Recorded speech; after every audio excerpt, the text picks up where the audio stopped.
Muy bien, buenos días. ¿Pueden tomar asiento, por favor?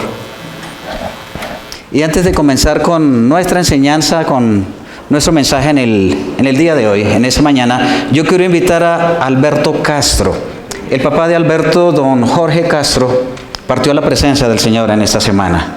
Así que quiero invitar a Alberto para que nos acompañe y nos diga unas palabras aquí a la iglesia. Muchas gracias. Sí. Buenos días. Hace mucho tiempo yo no estaba acá en el país y resultó que vi una serie de Narcos y a mí me gustó. Me gustó porque, no porque fuera buena, sino porque venía de Colombia y yo no estaba acá. Y honestamente lo único bueno que yo recuerdo de esa serie es que dijeron una frase. Y la frase es, en últimas, lo único que uno tiene es la familia. Y me quedó a mí esa frase, de eso. En últimas, lo único que uno tiene es la familia. Y esta semana que tuvimos el fallecimiento de nuestro padre, lo único que nosotros tuvimos fue a la familia de la confraternidad cristiana. Y estoy aquí para darles las gracias a cada uno de ustedes, porque realmente son una familia, somos una familia. Y el apoyo que recibimos a través de ustedes, por las oraciones que nos apoyaron, nos sostuvieron, por los saludos que siempre estuvieron ahí, que siempre nos consolaron, realmente eso no tiene ningún precio. Confraternidad Cristiana somos una familia y muchas gracias por ello.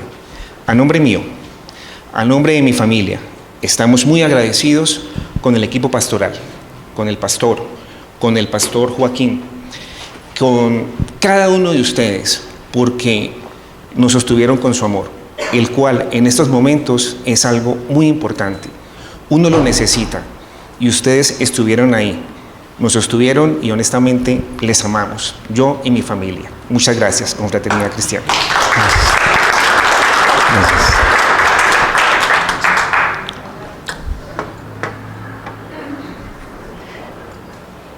Y en verdad, somos una familia. Estamos en este tiempo tocando una serie muy importante y tiene que ver con nuestro tema, hay libertad. Y pensando en eso, y estamos en el libro de Éxodo. Si ustedes tienen sus Biblias, por favor, pueden abrirla en el libro de Éxodo capítulo 6, o finalizando capítulo 5 y parte del capítulo 6. Si tienen sus bosquejos, también los van a necesitar. ¿Tienen Biblias? Si tienen sus bosquejos. Si no, pueden levantar sus manos. Tenemos Biblias y tenemos bosquejos. ¿Alguien necesita Biblia o bosquejo? Todos estamos, necesitamos por acá un bosquejo. ¿Sí? ¿Y Biblia también? Y la Biblia. Muy bien. Les invito para que entonces mantengan sus Biblias allí abiertas en el capítulo 5, finalizando capítulo 5 de Éxodo, y tomamos también capítulo 6. Bien. Fue muy interesante al ir estudiando este texto, este tema, lo que tiene que ver con nosotros y con nuestra vida. Escuché y leí acerca de un artículo que me pareció muy, muy interesante. No sucedió en nuestra iglesia, sucedió en otra iglesia, no en Colombia, en otro país, no en esta confra, en otra confra. Pero el artículo es ese, se llama ¿Cómo deshacerse de su pastor? Escuchen muy bien. Por eso les dije, no es en esta iglesia, nada que ver. En una ocasión, en esa iglesia, en otro país, no era confra, un grupo de personas fue a pedirle consejo a uno de sus líderes. Querían saber cómo podían deshacerse de su pastor. Este líder sabía que ellos no estaban siendo justos en el trato con el pastor, así que les dio las siguientes recomendaciones. Ponga mucha atención. La primera recomendación, le dice, mire a su pastor directamente a los ojos cuando está predicando y digan amén de vez en cuando. Se matará predicando. Segundo, con palmaditas en la espalda, dígale que sus argumentos fueron buenos. Se matará trabajando. Tercero, dediquen de nuevo sus vidas a Cristo. Pídanle a su pastor que les dé algo que hacer. Se morirá de un infarto al corazón. Cuarto, reúnan a la congregación para orar por él. Pronto se convertirá en un pastor tan bueno y tan eficaz que una iglesia más grande se lo arrebatará de las manos. Algo así, algo similar le sucedió a Moisés, pero mucho peor. Moisés, si ustedes se acuerdan, Dios se encargó de llamarlo y le dio varias señales. Le dio una vara y le dijo: lanza esa vara, tírala al piso, se va a convertir en serpiente, tómala de la cola y se va a convertir en vara nuevamente. Mete tu mano en el pecho, cuando la saques estará blanca como la nieve de lepra, y vuélvela a meter y se restaurará otra vez. Toma agua del río Nilo y viértela en el piso y se va a convertir en sangre. Pues bien, Moisés hizo esas señales delante del pueblo, delante de sus líderes, y ¿saben qué? El pueblo dijo: creemos, qué bien, Dios nos ha visitado y creemos. Llegó el momento de nuestra libertad. Con ese ánimo, Moisés se fue a presentar a Faraón. Y se fue delante de Faraón y le dijo: Faraón, Jehová, el Dios de mi pueblo, te manda decir que dejes ir a este pueblo para que vayamos y le adoremos. La respuesta de Faraón para Moisés no lo dejó nada animado. Él dijo: ¿quién es Jehová para que yo le deje ir al pueblo? No lo conozco y no los voy a dejar ir. Antes, más bien, ustedes están muy perezosos, muy holgazanes, a trabajar. Y les mandó trabajos más duros y más fuertes. Y el pueblo ahí sí que empezó a sentirse cada vez más. La libertad del pueblo de Israel no había empezado y ya estaba en crisis. Una vez los capataces judíos fueron y pidieron audiencia al faraón y le dijeron: Faraón, mira, es que no hemos logrado cumplir con nuestra tarea. Y el faraón dijo: ustedes están holgazanes y perezosos, así que a trabajar, y no se les va a disminuir las tareas que tienen para cada día. Después entonces de salir de allí de su tiempo con Faraón, se encuentran a Moisés. A ver, acá está. Y dice el texto ahí en Éxodo capítulo 5, 19 al 21. Entonces los capataces de los hijos de Israel se vieron en aflicción al decírseles: no se disminuirá nada de vuestro ladrillo de la tarea de cada día. Y encontrándose a Moisés y a Aarón, que estaban a la vista de ellos cuando salían de la presencia de Faraón, les dijeron: mire Jehová sobre ustedes y juzgue, pues nos habéis hecho abominables delante de Faraón y de sus siervos, poniéndoles la espada en la mano para que nos maten. Libertad en crisis. Allí estaban ellos quejándose, dando esos primeros pasos que Dios les había dicho: vaya, preséntese delante de Faraón y él les va a dejar ir. Cuando nosotros hacemos la voluntad de Dios, no siempre vamos a encontrar las puertas como es nuestra expectativa. Allí esa libertad empezó con una crisis de desilusión con Dios. La respuesta de Moisés cuando él escuchó esas palabras fue quejarse con Dios y le dijo esas palabras a Dios. Dice, entonces Moisés se volvió al Señor y le dijo: ¿por qué maltratas a este pueblo? ¿Para qué me enviaste? Porque desde que fui al faraón para hablarle en tu nombre, él ha maltratado a este pueblo y tú no has librado a tu pueblo. El trabajo de liberar a una nación completa había empezado y ya se encontró con una tremenda crisis. En vez de las cosas ir mejorando, en vez de las cosas estar listas, parece que empezaron a encontrar una serie de obstáculos. Dios ya le había advertido a Moisés. Dios le había dicho cuando se encontró con él en la zarza y le dijo allí: el faraón no te va a querer escuchar. Si no es con una mano fuerte y un brazo poderoso, él no va a dejar salir al pueblo. Así que ya Moisés estaba, entre comillas, preparado, pero se encontró con la primera gran obstáculo allí frente a Faraón, y el mismo Moisés empezó y entró en una crisis, en una desilusión con Dios. cuando Moisés le dijo a Faraón, mira, vengo aquí de parte de Dios, de parte de Jehová, para que dejes ir a mi pueblo, la respuesta de Faraón, ¿quién es Jehová? Yo no le conozco y no voy a dejar ir al pueblo y más bien les voy a poner a trabajar a ustedes más. Pensando en esto, yo digo, wow, yo me parezco también a Faraón. A veces cuando Dios me habla a mí y me habla por su palabra y por sus siervos, a veces yo digo, ¿quién es Jehová? ¿Quién es Dios para que yo abandone de pronto esos pecados en los que yo he estado por allí deleitándome? ¿Quién es Él para que deje ir esas costumbres en las cuales me parecen bien y adecuadas y justificables?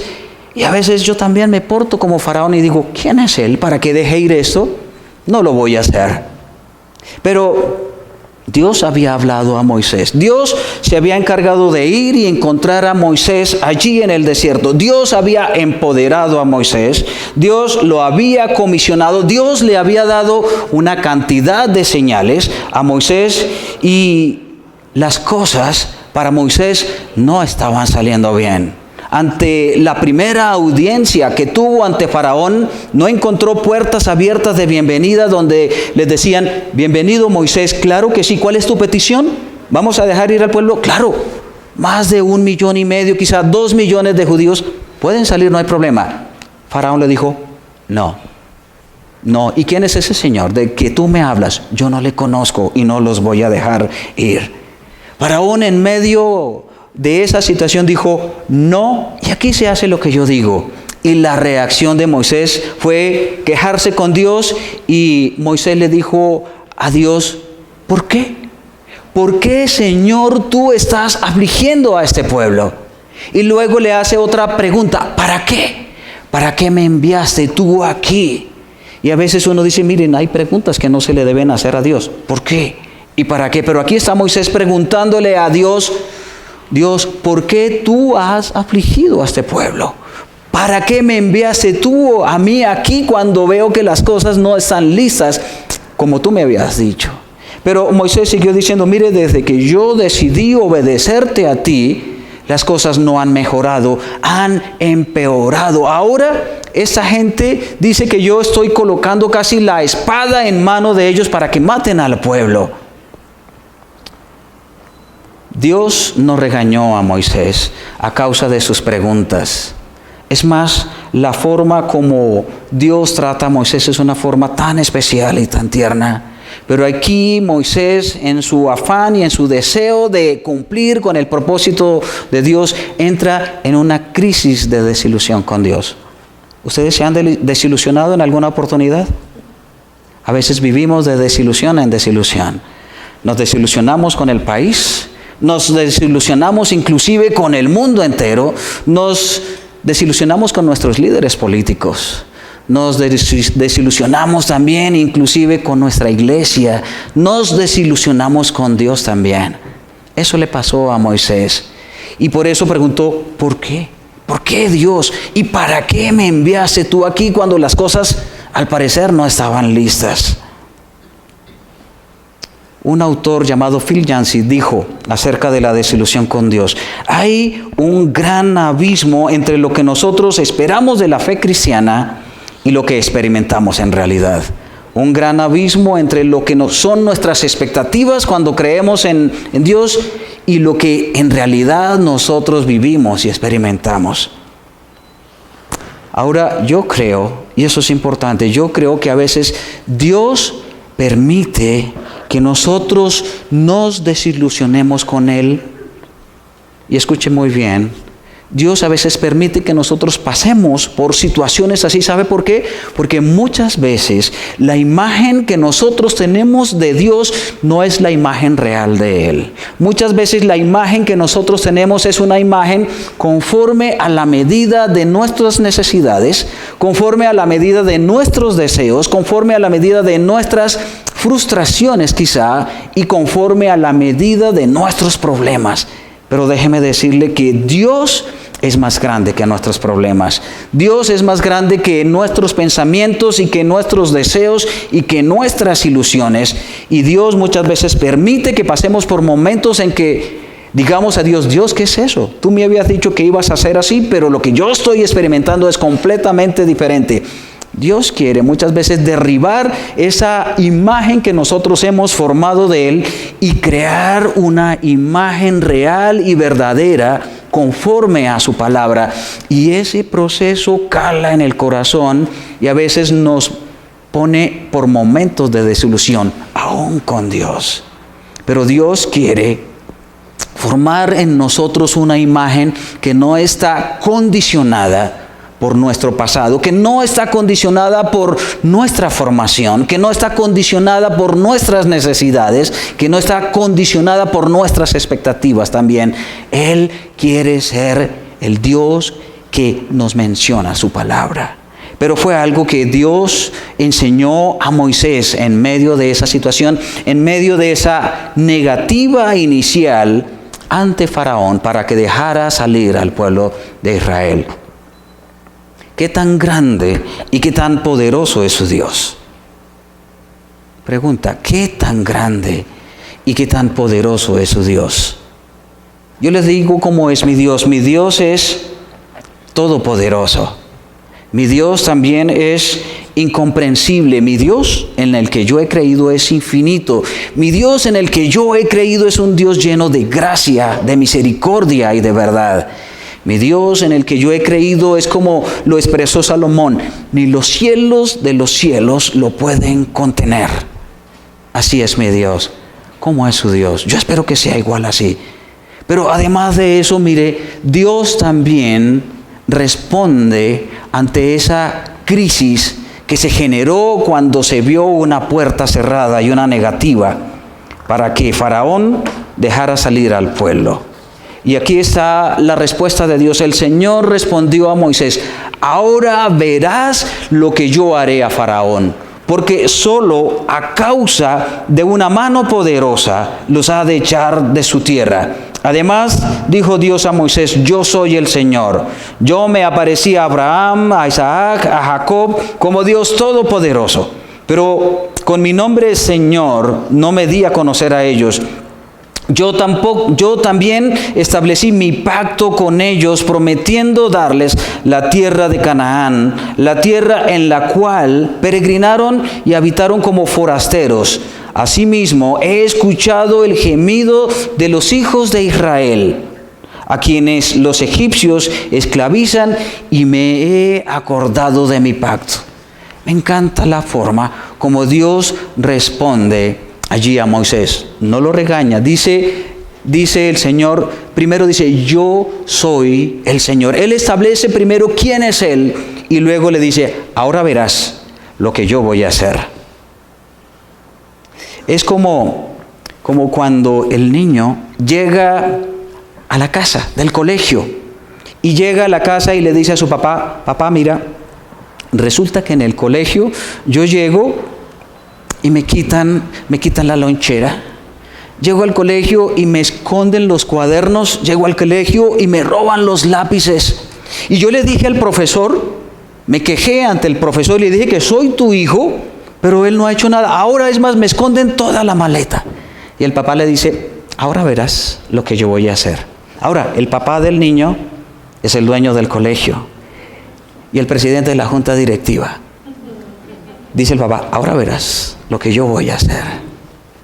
Cuando nosotros pasamos por momentos de dificultad y de tristeza, Dios no nos dice: pare de sufrir.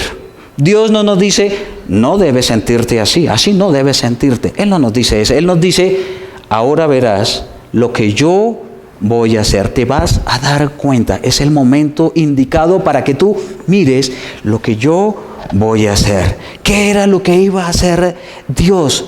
También nos lo dice acá, más adelante en Éxodo 6, del 6 al 8. Por tanto, dirás a los hijos de Israel: yo soy Jehová. Yo yo los sacaré de debajo de las tareas pesadas de Egipto. Yo los libraré de su servidumbre. Yo los redimiré con brazo extendido y con juicios grandes. Yo los tomaré por mi pueblo y seré su Dios. Y ustedes sabrán que yo soy Jehová su Dios, que los sacó de debajo de las tareas pesadas de Egipto. Y yo los meteré en una tierra por la cual alcé mi mano jurando que la daría a Abraham, a Isaac, a Jacob, y yo la daré por heredad. Yo Jehová. ¿Qué iba a hacer Dios allí en medio de ese pueblo? ¿Cómo iba a responder? Él dijo, yo soy y yo voy a hacer. Yo lo sacaré de debajo de las tareas. En pocas palabras, yo voy a demostrarles cómo es mi misericordia. Yo los libraré de la esclavitud. Ustedes van a experimentar lo que es la libertad. Yo los voy a redimir con brazo extendido. ¿Quieren justicia? Yo voy a impartir justicia. Yo los tomaré como mi pueblo. Ustedes me pertenecen, son míos, yo los estoy comprando. Yo seré su Dios, les está diciendo. Van a tener identidad, van a tener quien responda por ustedes, y yo los meteré a la tierra prometida. Van a tener herencia, su propia nación. Por 400 años ellos vivieron como esclavos en una nación que no era su nación. Ahora Dios les estaba diciendo, yo tengo una tierra prometida para ustedes, yo se los voy a dar. ¿Qué iba a hacer Dios? Iba a hacer todo eso. Miren, no iba a ser fácil para el pueblo de Israel ese proceso de desarraigo. Después de 400 años viviendo en un lugar, no iba a ser fácil sacarlos de allí. No iba a ser fácil dejar cosas a las que uno se apega allí. No iba a ser fácil desprenderse de muchas cosas. Por eso Dios estaba en un proceso de desarraigo para darles algo mejor. ¿Cuándo fue la última vez que usted se trasteó? Cuando uno se trastea, a veces salen muchas cosas que no sirven y a veces entra uno en crisis. Dicen que las cosas que más generan crisis, aparte del duelo, de la pérdida de un ser querido, son los trasteos. Imagínense toda una nación trasteándose. No iba a ser fácil. Por eso Dios les está diciendo, yo soy, y mire lo que voy a hacer con ustedes también. La intervención de Dios en el pueblo, en toda la nación de Egipto, y lo vamos a estar estudiando más adelante, desde que llega Moisés hasta que sale el pueblo. Algunos estudiosos dicen que duró alrededor de 40 días hasta más o menos un año, ¿sí? Todo el proceso de los juicios y todo eso son los que dicen algunos estudiosos. Pero el proceso de intervención de Dios en la nación de Israel tuvo un comienzo y no ha llegado todavía al final. El proceso de intervención de Dios en su vida y en mi vida tuvo un comienzo y no ha llegado todavía a un final. Siempre recuerda esas palabras. Ahora verás lo que yo voy a hacer.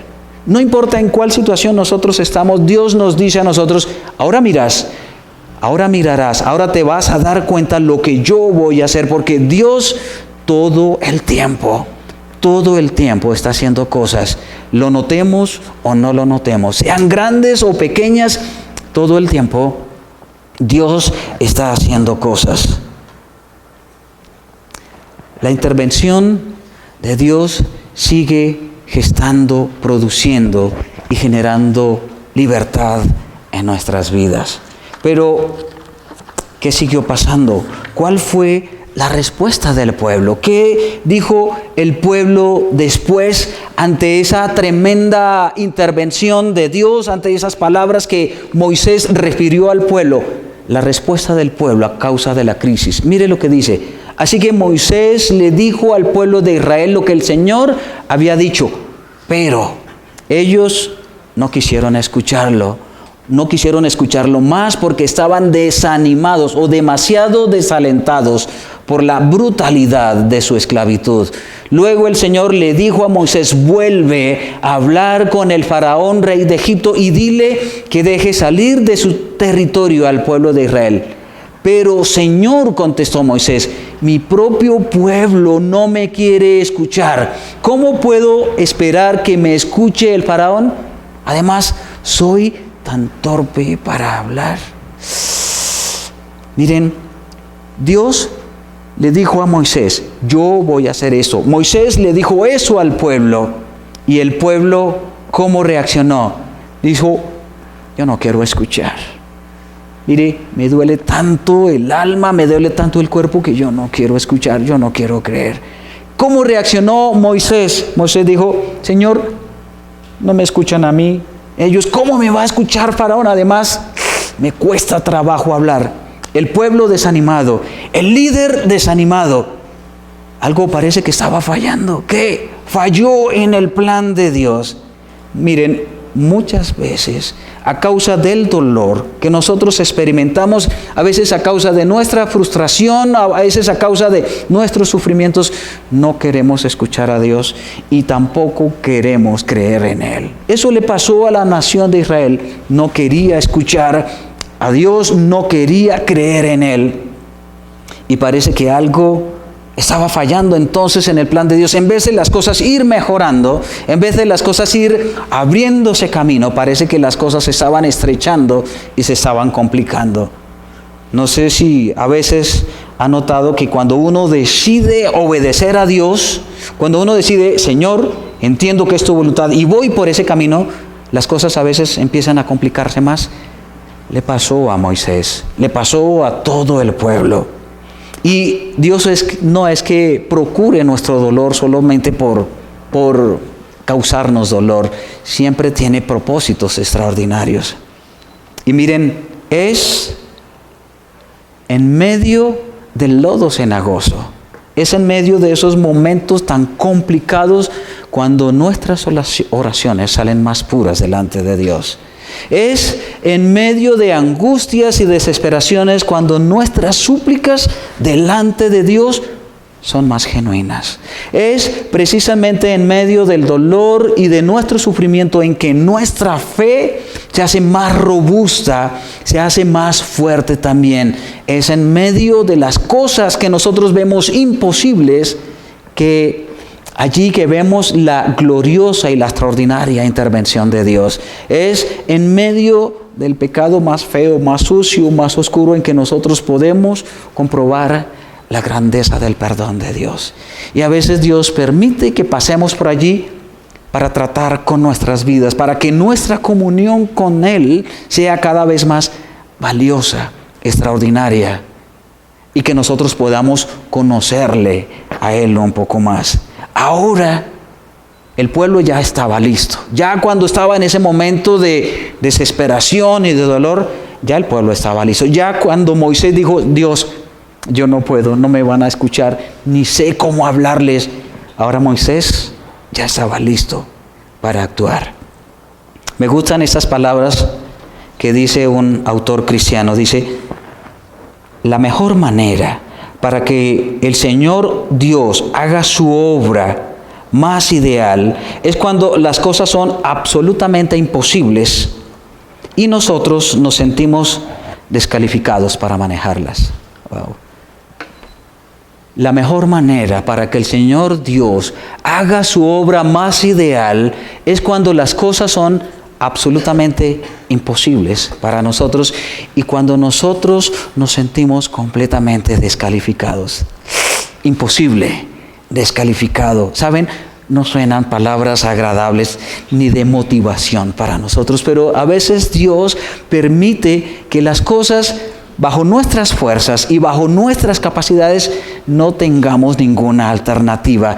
Y Dios dice, ahora verás lo que yo voy a hacer. Y cuando nosotros nos sentimos así, totalmente descalificados, que no sabemos ni cómo hablar, Dios dice, yo te voy a decir cómo hablar, yo te voy a enseñar. Pero a veces Dios permite que lleguemos por esos momentos para precisamente Él poder actuar.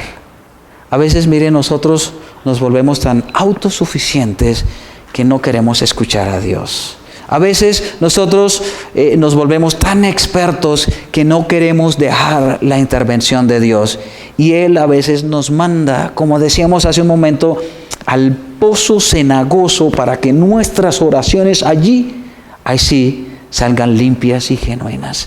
A veces nos manda por situaciones de dificultad y desesperación para que nuestras súplicas delante de Él, ahí sí salgan verdaderas, limpias y auténticas. Cuando nosotros nos sentimos descalificados, como decía Pablo, mire, cuando soy débil, cuando mis fuerzas se han acabado, entonces allí soy verdaderamente fuerte. El poder de Dios, experimentó Pablo, se manifiesta en la debilidad, no en nuestra capacidad. Tuvo que experimentarlo y conocerlo Moisés. Pero ¿saben? La tarea no quedó ahí. Dios le vuelve a decir a Moisés, regrese. Usted no se me va a quedar aquí lamentándose, diciéndome que usted no puede hablar, que no sabe hablar. Yo doy mandamiento, dice en el versículo 13 de Éxodo 6, yo doy mandamiento al faraón para que los deje salir. Yo doy mandamiento al pueblo de Israel para que se vaya. La tarea no terminó. Dios allí le confirmó a Moisés, está bien, estás luchando, estás sintiendo que toda esa gente, si te descuidas, te van a linchar.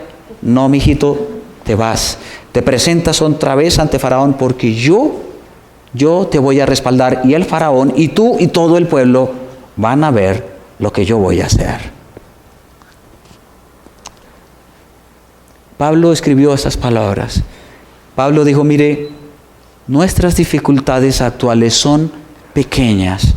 No durarán mucho tiempo, sin embargo, nos producen una gloria que durará para siempre y que es de mucho más peso que las dificultades. En otra versión dice, porque esta breve tribulación momentánea produce en nosotros un cada vez más excelente y eterno peso de gloria. Cuando pasamos por esos momentos, como los pasó Moisés, cuando pasamos por momentos donde nos sentimos que las cosas no funcionan y antes como que todo va de mal en peor, ¿sabe qué está haciendo Dios? Está puliéndonos, está valorizándonos más para su gloria. Está tratando de desarraigarnos de tantos apegos que nosotros tenemos aquí en esta tierra para que sigamos poniendo nuestra mirada no en las circunstancias, no en las cosas que se ven, sino, como dice la palabra, en las cosas que son eternas y que no se ven. Le dejo un reto. Cada vez que tú te sientas desilusionado y sin esperanza, recuerda las palabras de Dios. Son tan vigentes como lo fueron hace más de 4,000 años. Dios dice, ahora tú verás lo que yo voy a hacer. Dios siempre está actuando. A veces lo vemos, a veces no lo vemos, pero Dios siempre actúa y Dios siempre quiere que, a pesar de que pasemos por momentos de desilusión, Él va a responder. A pesar de que a veces nos sintamos inclusive defraudados y que nada funciona, Dios te sigue diciendo, vas a ver lo que yo voy a hacer. Oremos. Padre, gracias por amarnos tanto. Gracias, Señor, por ese cuidado extraordinario que tú tienes para nosotros continuamente. Gracias, Señor, porque no siempre entendemos las cosas que tú haces. Pero de lo que sí estamos seguros, Señor, es que tienes grandes cosas preparadas para nosotros cada día. Padre, no siempre te vemos en la forma como tú actúas. No siempre comprendemos. A veces resultamos inclusive más confundidos. Pero tú siempre nos dices, déjame que ahora yo voy a actuar. Ahora tú te vas a dar cuenta lo que yo voy a hacer. Ayúdanos, Señor, a confiar y a esperar en tu momento, en tu intervención. Y te agradecemos, Señor, porque tú nunca nos abandonas, nunca nos dejas. Y Padre, siempre nos sorprendes de maneras extraordinarias. Te alabamos, Señor, te agradecemos. En Cristo Jesús. Amén. Que el Señor les bendiga. Vamos a